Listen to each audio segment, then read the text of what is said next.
Joe, you know what song I played all week this week? What was that? We are the champions. All right, you won 1 week. You won 1 week. All right, so here are our standings here. If it's your first time watching our pick'ems, me and Joe picked 10 games in college football last week. He went 6-4. I went 7-3, so just one game off. No big deal. Joe can come back. Let's see if he can do it this week.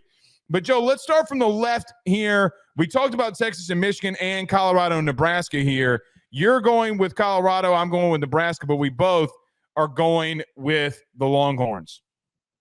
Yeah, I know it's kind of funny listening to that preview, and we both still pick Texas. Yeah, I still just think that there's a separation of two teams that have good defenses. One has a better defense in Michigan, but the offensive potency for Texas is far greater than what Michigan brings to the table. So it feels pretty easy to me. I don't know what that score is going to be, though. It's either going to be 3 points, but I think it's probably going to be a 10-point victory. I just think, at the end of it all, Texas gets the late game possession, scores, and quarterback play. It's just so drastic, okay, in late games that I think that it's going to be their deciding factor. I'm picking Nebraska. We just literally got done talking about that. If you're watching this clip segment, just go over to our other video why I picked Nebraska here. Joe, I go Colorado. Colorado's my pick. Yeah, and Colorado's your pick. Kentucky versus South Carolina, one that we both think might get pretty ugly here. Yeah, we both went back and watched the ODU game, and there really was not much to get excited about for South Carolina. And I think that the inverse applies where Kentucky's defense looks great. It looks really, really smothering and just so freaking dominant. So I'm riding the team that I feel I have faith in at least one side of the football. I think South Carolina could be a dead fish most of the year, man. I don't know where they string together more than 4 wins. What's interesting to me about this one is, you know what, man? I'll give Beamer one thing. That front seven he's got is no joke. And it is very good. It is very good. And the thing that I keep asking the question on is, man, if Brock Vandagriff starts getting hit and pressured a lot, what starts happening in that game?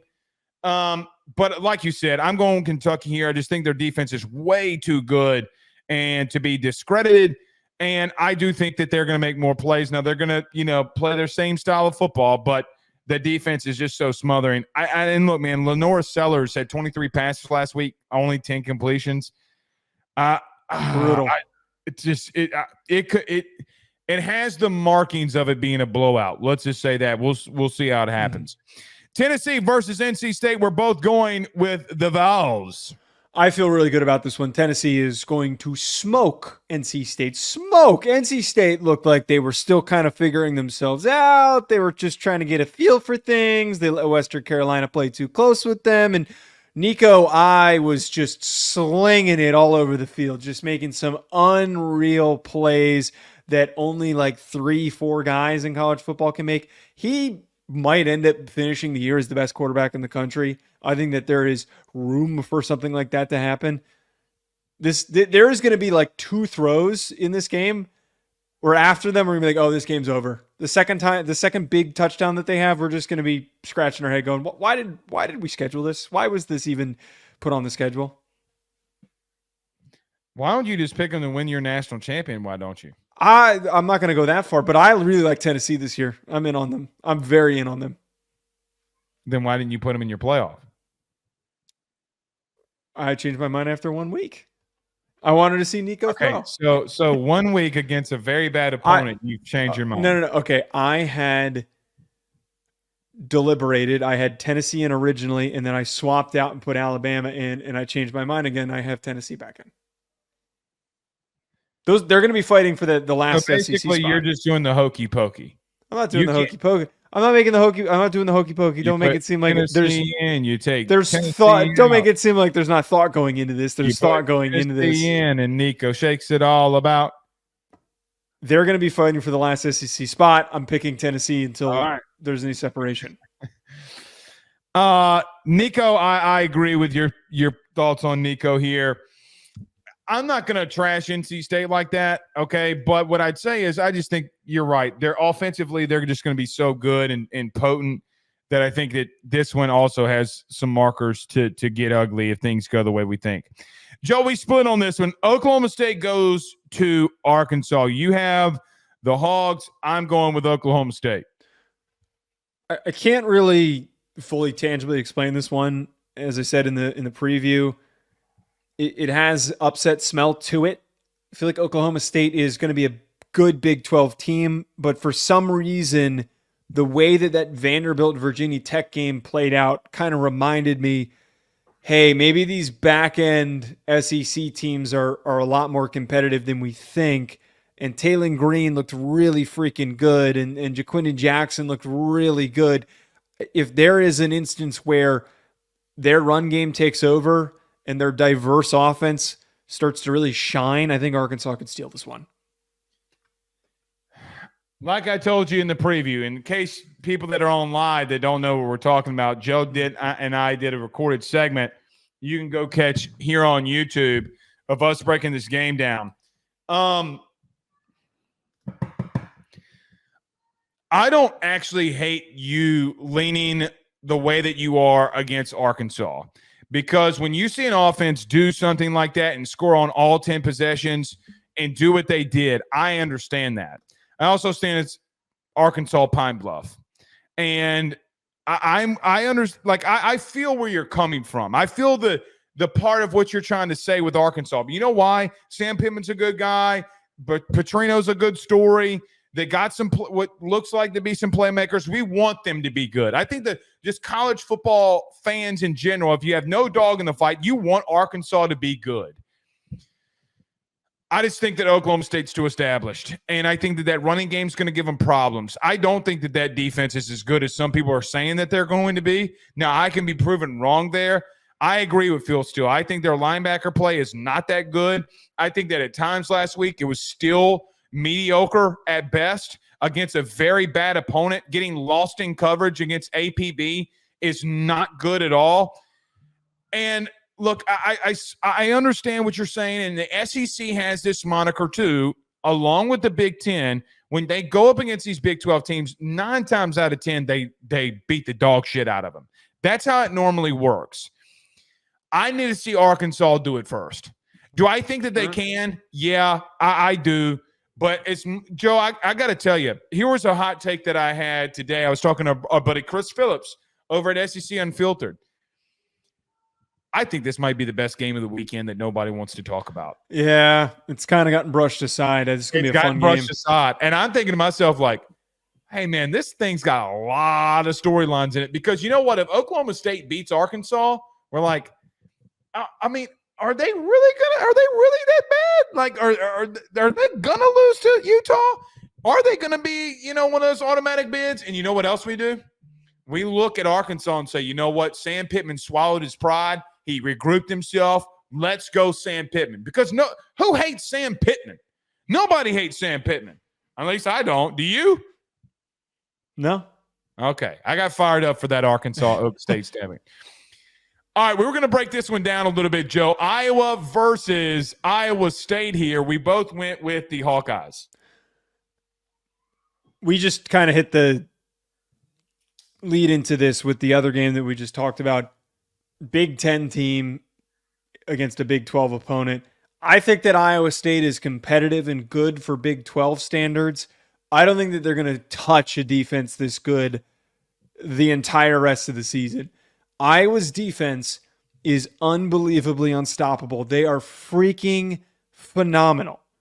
Now, did their offense look like a complete mess for the whole first half against Illinois State? Yeah, they were comically bad. And then suddenly they caught a spark and they were able to gain a little bit of juice later on in the game.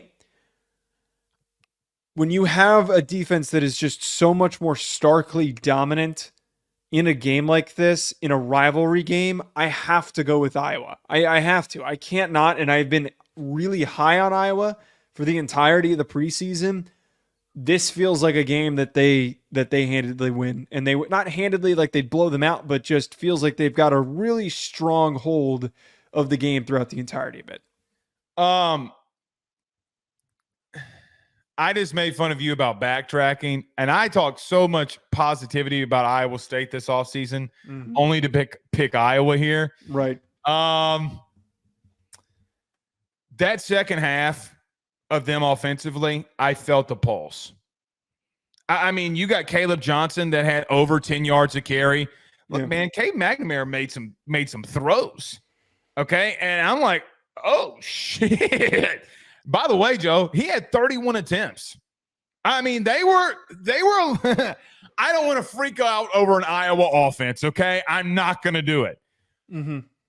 But do you get what I'm saying, though? Like, they did exactly what they were supposed to do. And I like when teams do exactly what they're supposed to do. I don't know if Iowa State can run the football. They sure as hell couldn't do it last week when they won 21-3. And Samuel's a good back. You got to get him the football. Rocco Becht is the better quarterback in this one. And, Joe, if there is something that's holding me back here, okay, I really, really feel that they got some really good playmakers on the outside in Rocco Becht. I think that this is a 3-point game either way. If Iowa State upsets them, I would not be shocked. I will say this. My head tells me Iowa. My gut tells me Iowa State. So I'm just flipping a coin here. If I lose, I lose. If I win, I win. I just really, really do think that Rocco Becht is such a better quarterback than McNamara that starts challenging some things. Yeah, no, I get it. You want to throw out a take there that'll allow the Iowa State fans to support you a little bit, and then the Iowa fans will get super mad at you. No, I get it.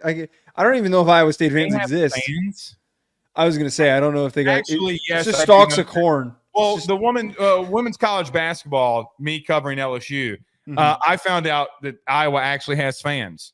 A lot of them. I was saying Iowa State. Iowa has fans. Oh. Iowa State, it's just stalks of corn. I have no idea who's filling this stadium. Anyway, Georgia Tech at Syracuse. Joe, we both take Georgia Tech here. It would be really exciting if Kyle McCord, looking at you, Elks, if Kyle McCord lit the world on fire, and then we've just got all this cannibalization in the ACC. I feel like Georgia Tech really showed me that they're hard-nosed, and for a first-year head coach still trying to get his footing underneath him, and they looked promising in the first game. Georgia Tech looks like they could be maybe a ranked team by the end of the year. Completely agree with what you just said. Baylor versus Utah, Baylor versus just Utah. We forgot the Sorry. Forgot the verses on Kansas, Illinois too. Okay. But Baylor versus Utah. Joe, I hate this for Dave Aranda, but they're about to get their asses beat. Yeah, this is kind of a freebie one I threw up on the board. Not much of a challenge for Utah. Sorry, Dave. Here's what I'd say, though. Dave's got serious speed at receiver. Serious speed. How do I want to say this? I think you more than most understand what I'm about to say. I had a pretty interesting phone call this week with somebody at Baylor. Dave's got to win this football game. Okay. Yeah, he really needs to win this football game. He needs to turn. I believe that. Also, they're gonna throw some bombs against Utah. Whether win, lose, or draw, they're throwing bombs because they're gonna try to use their speed. I have no idea if this is gonna work for them, but we'll see. Kansas versus Illinois. We both go with the Jayhawks here, Joe. Yeah, Illinois is not after I got duped by them last year for thinking that they could be good. Kansas smoked them last year with Jalen Daniels. Jalen Daniels is going to do it again this year. Sorry. Jayhawks win. 14 points.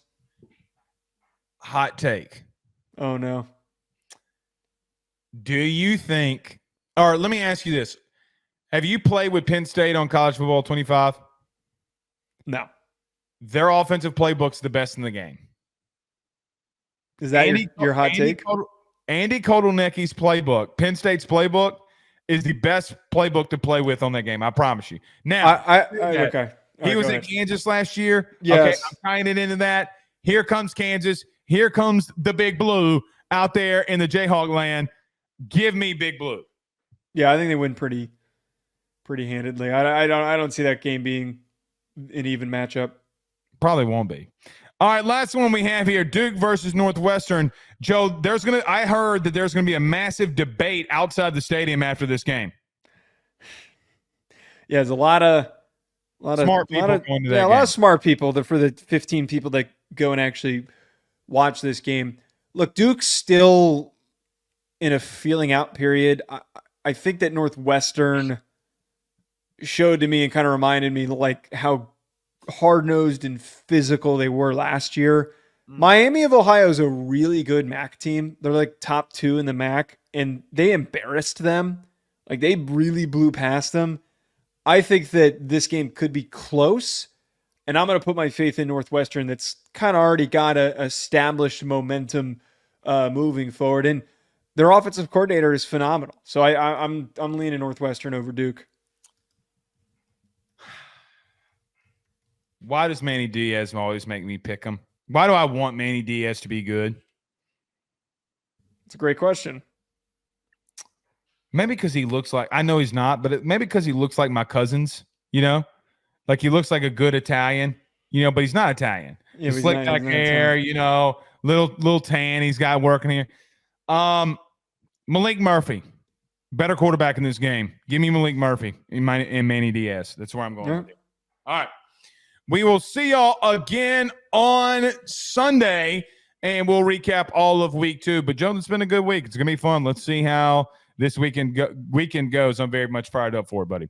This video is sponsored by the online fitness training camp presented by Chris Gates Fitness. When I first started talking about Chris, about partnering with our show, not only was I excited to have a fitness sponsor for our pod, but more importantly, when I found out about how he can help people achieve their goals, I was even more bought in, because when the football season starts, it is so tough to stay on top of things and also to be able to enjoy yourself on Saturdays when it's game day.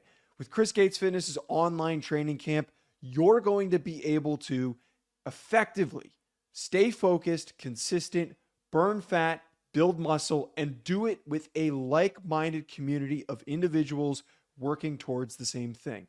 On top of this, you're going to be able to get direct coaching from Chris and the ability to ask him questions with an access to a live Q&A where you can get direct personalized support from Chris himself. Don't wait any longer. If you're trying to get in shape during this fall and you want to be able to do it with the right support system, head on over to chrisgatesfitness.com/training camp or click the link in the description. And you need to do it today because you can get the first month. Personal training is expensive, folks. The first month for only $10 when you use that code RuffinoJoe. Don't wait any longer. Head on over there. BetOnline remains your top spot for all of your live betting action and contests. NFL, college football, UFC, NHL are all in full swing. BetOnline is your number one source for wagering news, odds, trends, and predictions with both desktop and mobile access at any time. Head to BetOnline today and use promo code BELIEVE, that's BLEAV, for 50% off your first deposit. That is a 50% welcome bonus. BetOnline, where the game starts.